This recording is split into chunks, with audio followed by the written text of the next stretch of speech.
आज देश अपना 77वां गणतंत्र दिवस मना रहा है, तब वडोदरा महानगर पालिका की ओर से भी गणतंत्र दिवस का समारोह आयोजित करवाया गया था। सयाजी बाग के बोनसाई पार्क पर ध्वजारोहण का कार्यक्रम आयोजित हुआ था। तब वडोदरा के मेयर पिंकीबेन सोनी के हाथों इस कार्यक्रम के तहत राष्ट्र ध्वज को फहराया गया था।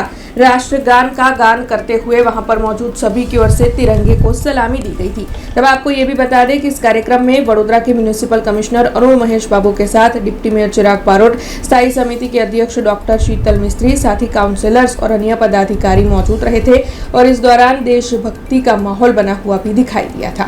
भारत देश અને જેનું સમગ્ર વિશ્વમાં જેના બંધારણને આધારસ્તંભ માનવામાં આવ્યો છે, ત્યારે આજે 77મો પ્રજાસત્તાક દિવસ આદરણીય વડાપ્રધાન શ્રી નરેન્દ્રભાઈ મોદીજીના શીર્ષસ્થ નેતૃત્વમાં આજે સમગ્ર દેશ વિકાસની ક્ષિતિજો સર કરી રહ્યો છે, ત્યારે વડોદરા મહાનગરપાલિકા દ્વારા પણ સંયુક્ત પ્રયાસો થકી વડોદરા શહેરના વિકાસની ગતિને તેજ બનાવવા માટે સૌ સાથે મળીને સંયુક્ત પ્રામાણિક પ્રયાસો થકી આજે આ ગતિને તેજ બનાવી શક્યા છે। પ્રતિવર્ષ 26મી જાન્યુઆરીએ પ્રજાસત્તાક દિવસ નિમિત્તે ધ્વજવંદનના કાર્યક્રમનું આયોજન વડોદરા મહાનગરપાલિકા દ્વારા કરવામાં આવતું હોય છે।